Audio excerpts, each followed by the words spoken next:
She sold the engagement ring I gave her to fund a trip with her ex. She texted me the receipt and said he's more fun. I didn't reply, just canceled her plane ticket. Weeks later, she was calling me from a bus station, begging for a ride home. I got a text from my fiancé yesterday afternoon that blew up my entire life.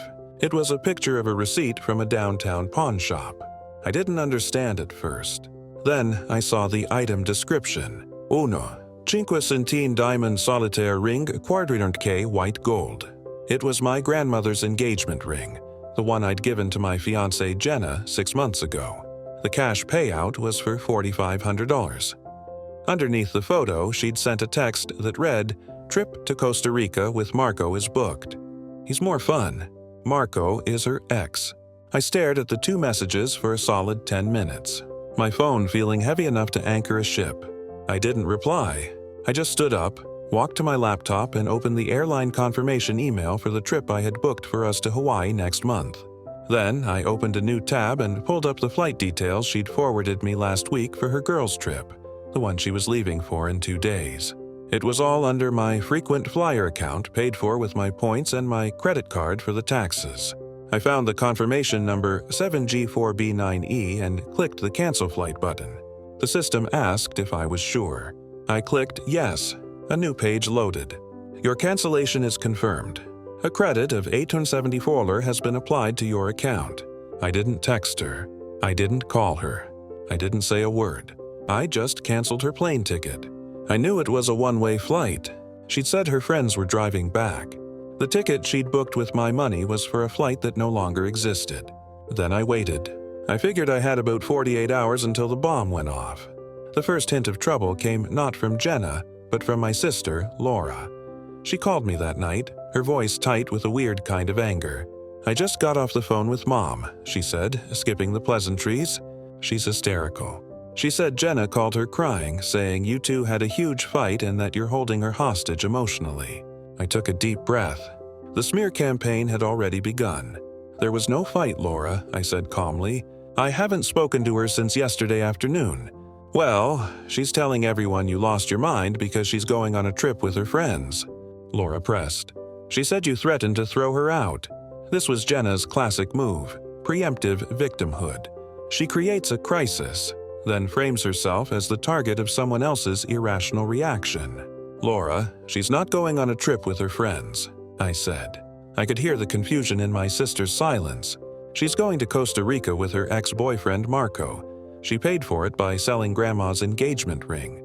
The silence that followed was heavy and absolute. Laura and I were close, and she had adored our grandmother. The ring was more than just a piece of jewelry to our family. It was a legacy. "She did what?" Laura finally whispered, the words sharp with disbelief. I forwarded her the screenshot of the pawnshop receipt and Jenna's text message.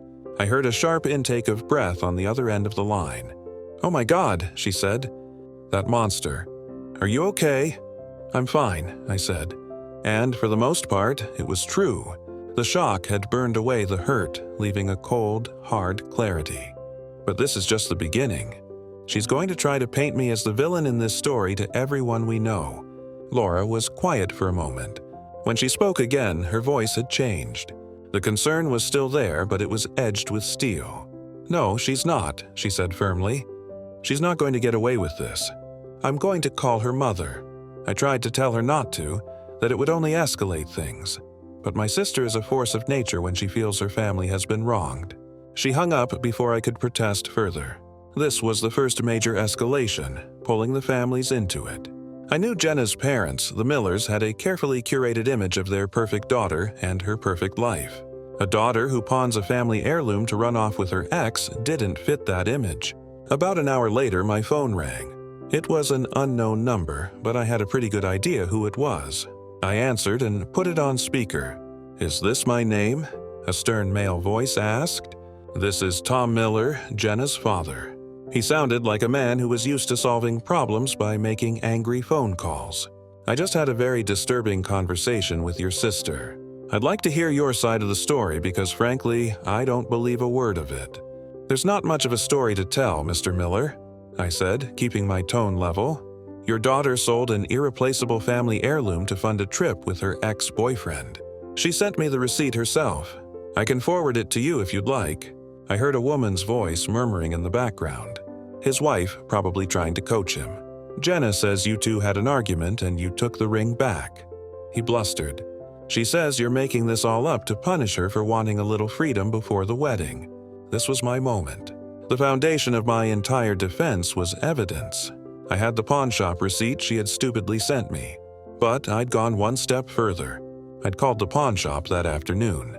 I spoke to a guy named S, the manager. I explained the situation, that a ring with immense sentimental value had been sold without my consent. He was sympathetic but firm. "Look, man, the sale is final. She had ID. She signed the paperwork. It's a legal transaction. We already paid her out, but then he offered me a small lifeline. I can't give you the ring back, but per our policy and state law, we have to keep detailed records. If you file a police report for theft, they can subpoena the security footage and the signed bill of sale. Her signature on our official document right next to the description of the ring." I didn't need to file a report, not yet. The threat was enough. "Mr. Miller," I said, "the pawnshop has Jenna on security video selling the ring. They also have a bill of sale with her signature on it timestamped at 2:17 p.m. yesterday. I have the manager's name and number. Would you like it, or should I just give it to the police when I report the ring is stolen?" The line went dead quiet. The murmuring in the background stopped. Tom Miller was a businessman. He understood contracts, signatures, and evidence. He understood liability. He knew I had him, and by extension, he knew I had Jenna. "That won't be necessary," he said after a long pause, his voice suddenly stripped of all its bluster. "Let me talk to my daughter." He hung up the phone. The consequence of her lies to her parents was that she was now trapped. They knew the truth, and they knew I had the proof to make it public and legal if I wanted to. The next day was the day she was supposed to leave for her trip. My phone was silent all morning. No calls from Jenna, no texts, nothing. I could only imagine the frantic circular arguments happening at her parents' house. Then around 3:00 p.m., the social media offensive began. I got a text from our mutual friend Kevin. "Dude, what is going on? Jenna's blowing up the group chat. Says, you canceled her flight and stole her money." Kevin forwarded me screenshots from their Beach-A-Week planning chat. It was a disaster. Jenna had posted a screenshot of the flight cancellation email I had received. She was framing it as an act of pure evil. He's a controlling psychopath. One of her texts read, "He waited until the last minute to cancel my ticket just to hurt me. I'm stranded." Her friend Amy was all over it. "That's so messed up. You need to get away from him." Others were chiming in with messages of support. She had conveniently left out the part about the engagement ring. She was banking on the idea that I wouldn't want to air our dirty laundry in a group chat. She was wrong. I wasn't going to argue with them. I was just going to present the facts. I replied directly to Kevin and our other close friend in the chat, Mark. I didn't post to the whole group. I sent them a private message. "Hey guys, here's the context Jenna conveniently forgot to include." I attached 2 images. The first was the screenshot she had sent me of the pawnshop receipt. The second was a picture I had of my grandmother smiling, wearing the exact same ring at her 50th wedding anniversary party. Below the pictures, I wrote one simple paragraph.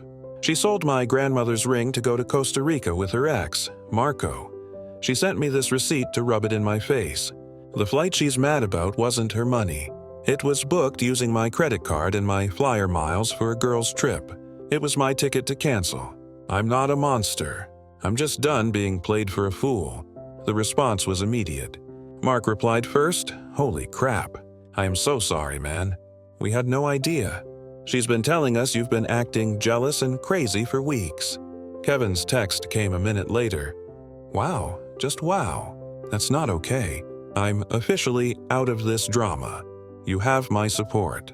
The consequence of her social media smear was that she exposed herself to the people whose opinions she thought she could control. By providing clear, undeniable proof I hadn't just defended myself, I had annihilated her credibility. The chat went quiet. She had lost her audience. For the next 2 weeks, there was nothing. A profound and welcome silence. I changed the locks on my apartment. I packed up all of her remaining things, clothes, books, makeup into boxes and put them in my storage unit. I called the caterer and the wedding venue and canceled everything, managing to get most of my deposits back thanks to the cancellation clauses in the contracts. I sent Jenna a cashier's check for her share of the deposits minus the cost of the ring. I included a copy of the ring's original insurance appraisal for $12,000 and a note. We can consider the remaining $7,500 your final settlement. Do not contact me again. I started to feel like I could breathe again. The anger was fading, replaced by a quiet sense of relief.